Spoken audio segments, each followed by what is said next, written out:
It's 7:15 in Miami, and this is a live look. You can see the cumulus clouds around. Now, Miami not really in the center of fire for Hurricane Helene as it develops and continues to move at Florida. It's really more of a panhandle thing, but this is closer to the activity currently, and this storm is something to watch very, very carefully. Again, this is South Florida, and here, this is the center of the storm. The track is actually to go into the Gulf of Mexico. So right now, maximum winds 50 miles per hour. It did get its name, Tropical Storm Helene, as we talked about yesterday. At one point, there were 2 potential storms that could go through this area. Then it was a Category 3 at landfall. Yesterday, backed off to Category 2. Back up to a potential Category 3 landfall today. Why all of this variance? Well, for one, the system still has to make it through the Yucatan Strait in here.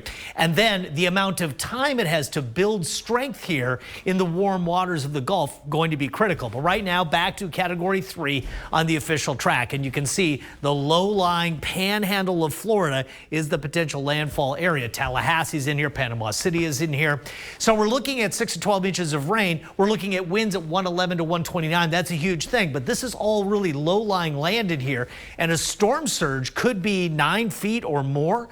So this is just a look at some potential rainfall on top of the wind, on top of that surge, and Tallahassee is absolutely in the modeling right now for this system. I will continue to keep you up to date. For us, the 3-day forecast looks like this. See how temperatures go down on Wednesday for the interior, then back up, but not to the triple digits that we saw yesterday. Coastal valleys, that cloud-sun blend, mid-70s next couple of days, warming a little bit Friday. The beaches, again, a lot of low clouds, stubborn cloud cover to clear here. So temperatures generally in the 60s, 70s for the south coast over the next 3 days. And you can see here on Fog Tracker, the low clouds are in. They're at the beaches, not far into the coastal valleys. I think we're going to get another pretty decent push into the coastal valleys tonight. You can see the influence here. At the beach line, 50s, low 60s, and the further in you get, the warmer it gets, and the deep interior, no access to that cool air, with temperatures still nearly 100 degrees. But look at the trend already. 5 to 15 degrees cooler than 24 hours ago. The winds are onshore. And again, the modeling just shows this press of the low clouds into the valleys. A little bit of high cloud cover expected in the middle of the overnight. I don't think it's going to do much in terms of the marine influence, but it's going to be a lot deeper, and interior valleys could start the day tomorrow with some low clouds as well. I talked about this the last few days, this progressive pattern, nothing really getting locked in here. So temperatures are going to go up and down tomorrow, up a little to end the week, and down into the upcoming weekend.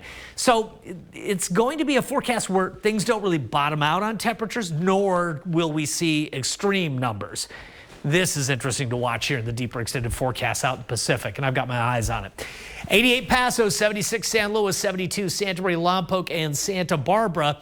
North Coast beaches in the 60s. Again, the valleys in the mid-80s and low 90s.